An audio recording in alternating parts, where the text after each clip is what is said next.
In the winter of 759, a frustrated 47-year-old man was trekking southward, along with his wife and children. Social turbulence forced them to flee to Chengdu, a big city in southwest China. In that year, the family moved 4 times in all. Going ahead through hardships and dangers, they finally arrived in the vast Chengdu plain. A deep breath of humid air stirred up the man's mind and brought mixed feelings. He told himself, "Many of the Asians had to content themselves with exile. Why should I alone grieve? Let me start a new life here." This man is Du Fu, one of the greatest Chinese poets in the Tang Dynasty. Du Fu wrote more than 1,400 poems in his lifetime. In terms of ideological and artistical energy, his poems have made unparalleled achievements in the history of Chinese poetry. That's why he is hailed as the sage poet. Vividly and accurately reflecting the country's history and the people's fate of his time, his poetry is thus called a poetic history. In 755, the Anlushan rebellion broke out, throwing the glorious Tang Empire into chaos for years and forcing people to flee their homes and seek sanctuary elsewhere. Du Fu was no exception. For most of his life, he drifted from place to place to escape from social turbulence. Such a hard life made Du Fu a man with great empathy for the ordinary people then. Thus, his poetry is usually viewed as realistic and filled with his deep concern for the country and the people. But that's not all about Du Fu. It is rarely known that he also wrote quite a few idyllic poems, which were all created in Chengdu. So, what made his writing style varied when he lived in Chengdu? Why did his poems begin to involve some good things in life? What kind of magic did Chengdu possess that healed his grief? Let's find the answers in Du Fu's old residence in this city. The river behind me is called Huanhuaxi, or Flower Basin Brook, located in the west of Chengdu. It is mentioned in almost 40 pieces of Du Fu's poetry. Soon after arriving in Chengdu by the end of 759 AD, Du Fu and his family lodged themselves temporarily in a temple near this brook. Then, still right here, Du Fu chose to build a house of his own. He expressed his satisfaction with this quiet spot in the poem. Out of the city, one is relieved of many worldly entanglements, and here is clear water to dissolve a stranger's sadness. With the help of friends and relatives, a modest thatched hut was erected soon. The Du family moved into their new residence with great joy and finally settled down in the city. The new cottage enjoyed a nice view, especially when looking to the west on a bright day. The poet thus wrote down the following famous lines. "My window frames the snow-crowned western mountain scene. My door often says to eastward-going ships goodbye." But life always comes with changes. One day, a gale rolled up the roof and the straw flew everywhere. What's worse, Du Fu faced some children's mischief, as he wrote it in the poem. "Urchins from the southern village know I am old and weak. They rub me to my face without a blush on the cheek, and holding armfuls of straw into bamboos they sneak." Fortunately, the hut withstood the blow and soon got repaired.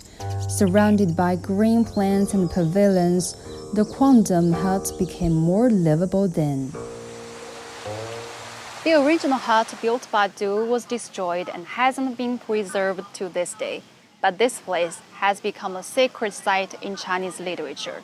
After several repairs and rebuildings, the hut behind me was the restored one in 1997. Now, this place, as a museum in honor of Du Fu, is attracting visitors from all over the world. Far from the warfare, Du Fu enjoyed a tranquil life here and freely expressed his love for nature in his poems. Appreciating trees and flowers around, He put the lotus, lilac, loquat, and willow into his verse. The small disc-like leaves of the water lotus float upon the river. The light flowers from young barley stalks drop upon the field. Looking up at birds, he depicted swallows, gulls, orioles, and egrets in his lines. Two golden orioles sing amid the willow's grain. A flock of white egrets flies into the blue sky. Looking down at fish and insects, he portrayed butterflies, dragonflies, bees, ants, etc. in his poems. Countless dragonflies are playing in the air, up and down. A pair of white ducks swim and dive together. He also praised the spring rain. With wind it stills in night, mute it moistens each thing. Living in such a pleasant environment, the poet often felt rested and refreshed. He described his new house. It offers not only relief from noisy city life, but also free and fresh air, especially good for me.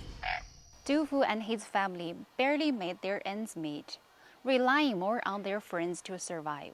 While deep inside, Du Fu did enjoy the life like a hermit then. In a poem, Du Fu said he had become a farmer on this southern land. Du Fu often worked in his garden, planting vegetables, weeding, and pruning. The poet would also play chess with his wife in leisure time. My wife draws lines on paper to make a chessboard. My son knocks a needle into a fishing hook. The poet and his family never stopped a step toward every little greatness in their life. Du's friends and neighbors also greatly consoled him. Whenever his friends paid a visit, Du Fu would pick some vegetables himself for his friends. These are the tender vegetables that I have planted myself. Let me pluck a few for you as a token of friendship. The poet would also open his gate to welcome his neighbors to have a drink. To drink together with my neighbor if you wish. I call him over the fence to finish the wine up.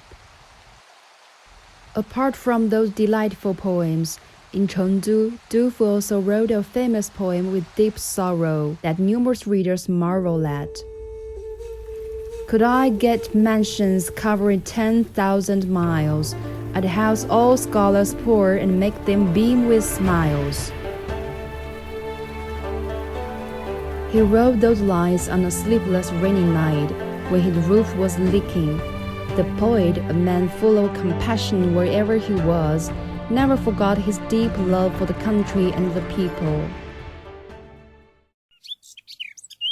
In 765, Yan Wu, his friend living in Chengdu, died of illness.